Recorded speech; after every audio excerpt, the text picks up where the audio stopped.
لقيت هذا البلاي 5 بسوق الباله شباب، وباوعت علي من ورا من قدام وطلع الجهاز ما بيشي يحتاج له بالتصليح. هنا حاكيت الولد وقلت له اعطيني ذن اليدات على مود اخذ وياها نسوي. وانتم وش تقولون اذا صلحت هاي الاجهزه يشتغلون لو لا شباب؟ خايف اصلحن وتروح فلوسي، خلنا اصلحن والله كريم. وهنا انا اشتريت ب 25 من الولد.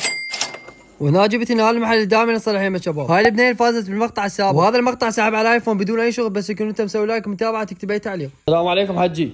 شوف لي هذا الجهاز والله حجي، شوف لي يشتغل لو لا هذا الجهاز حجي. ومثل ما جاي تشوفون شباب هنا فسخ الجهاز على مود ننظفه ونطلع جديد. هنا ظل يرش عليه هاي الماده شباب على مود ننظف الجهاز ونطلع جديد. منين جبتها؟ حجي هذا لقيته بالباله اشتريته ب 25,000. 25؟ اي والله. ما تبيع لي اياه؟ ويا يدات هم الطاني. يدات همين؟ يدات حجي. ما تبيع لي اياه؟ لا حجي انا اعطي للمتابعين، هذا صالح اعطي للمتابعين. ومثل ما جاي تشوفون شباب خلصنا تنظيف وجاي اركب الجهاز على الشاشه. وهنا عندنا شغله اليد وبقى عندنا بس الجهاز شباب. حجي شو يقول يشتغل ولا لا؟ يشتغل حجي. يلا حجي.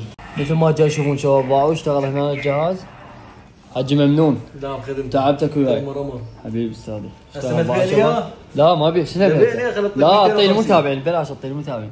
شو اسمه هذا؟ ما اعرف ايش اسمه هذا؟ بابا هذا. مبابي حجي. مشكور حجي ممنونين. هذا حسابك حجي 25 ممنون حبيبي. انا اشتريته ب 25 اعطيتك اياه ب 25. فول حجي هذا خليه يمك انت. شوف جاي يلعبون فيه. شوف هنا لعبه. يلا حجي بالليل اجيك. باي باي.